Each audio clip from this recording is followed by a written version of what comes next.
Hi friends, ఈరోజైతే ఈ వీడియోలో క్యాషియోని అయితే ఎలా యూజ్ చేయాలి, అలాగే పోలార్ ఫామ్ నుంచి రెక్టాంగులర్ ఫామ్లోకి ఎలా మార్చాలి, అలాగే మెష్ ఈక్వేషన్స్ని ఎలా ఫైండ్ అవుట్ చేయాలి, యూజ్ చేసుకుని కరెంట్ని ఎలా ఫైండ్ అవుట్ చేయాలి అనేది చూద్దాం. సో ఫస్ట్ అయితే మోడ్ క్లియర్ నొక్కండి. దీంట్లో కాంప్లెక్స్ వచ్చింది కదా, ఇప్పుడు మనం దీంట్లో కాంప్లెక్స్లో ఉంచుకోవాలి. ఇక్కడ 2 ఉంది కదా, బటన్ 2 అయితే ప్రెస్ చేయండి. సో ఇక్కడైతే మనకు కాంప్లెక్స్లో ఉంది. సో ఇలా కాంప్లెక్స్లో ఉన్నాకే అప్పుడు మనకైతే ఇక్కడ ఇది ఐ వాల్యూ అనేది వస్తుంది. సో మనకి ఐ వాల్యూ అలాగే కాకుండా పోలార్లోకి రెక్టాంగులర్లోకి అలాగే రెక్టాంగులర్ ఫామ్ నుంచి పోలార్ ఫామ్లోకి మార్చాలంటే ఫస్ట్ కాంప్లెక్స్లో అయితే ఖచ్చితంగా ఉండాలి. సో నెక్స్ట్ అయితే మనం ఒక ఎగ్జాంపుల్ అయినా తీసుకుందాం. ఇక్కడ 100 యాంగిల్ ఆఫ్ 45 ఉంది. ఇప్పుడైతే 100 ఇక్కడ షిఫ్ట్ నొక్కి ఈ యాంగిల్ అంటే ఈ బటన్ నొక్కండి, యాంగిల్. సో ఇది యాంగిల్ వచ్చింది. సో ఇప్పుడు 100 యాంగిల్ ఆఫ్ 45 అయితే ప్రెస్ చేయండి. ఇప్పుడు అయితే షిఫ్ట్ ఈక్వల్ టు నొక్కితే మనకి 70.71 అలాగే మనకి మ్యాగ్నిట్యూడ్ వస్తుంది. షిఫ్ట్ ఈక్వల్ టు నొక్కితే మ్యాగ్నిట్యూడ్ 70.71 ఐ. సో ఇదైతే రెక్టాంగులర్లోకి మార్చాం. సో అలాగే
ఫస్ట్ అయితే మనం ఈ మోడ్ క్లియర్ నొక్కి 3 టైమ్స్ ప్రెస్ చేయాలి.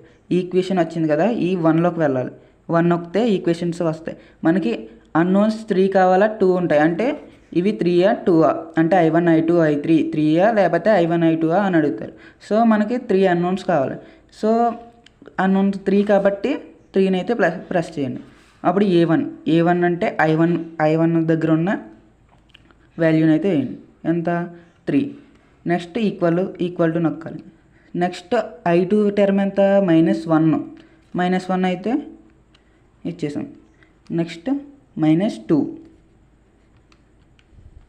నెక్స్ట్ 8, నెక్స్ట్ అలాగే -I1 8 -3 ఈక్వల్ టు అయితే ఖచ్చితంగా నొక్కాలి. అలాగే D2 10. నెక్స్ట్ A3 -2 -3I2 -3 10 అలాగే 12. కొన్నిసార్లు ఈ వాల్యూ కానీ ఏదో ఒక వాల్యూ ఉండదు. ఇక్కడ I2 వాల్యూ ఉండదు, అంటే 0. ఇక్కడ -2A1 + 10I3 ఉంటుంది. సో అలాంటప్పుడు ఇక్కడ I2 వాల్యూ మాత్రం 0 వేసుకోవాలి. -2 0 10 అలా మనం లేని దానికి 0 ఖచ్చితంగా వేసుకుంటేనే ఆన్సర్ వస్తుంది. సో ఇక్కడ ఎంత వచ్చింది? I1 value 6.01. నెక్స్ట్ అలాగే ఈక్వల్ టు నొక్కితే I2 వాల్యూ 3.27 అలాగే I3 value 3.38. So I1 I2 I3 values వచ్చినాయి. అలాగే ఇక్కడ మనకి రూట్స్ని అయితే ఒక ఈక్వేషన్లో రూట్స్ని అయితే ఎలా ఫైండ్ అవుట్ చేయాలో కూడా చూద్దాం. మోడ్ క్లియర్ నొక్కండి. ఇక్కడ ఇది మోడ్ క్లియర్ నొక్కితే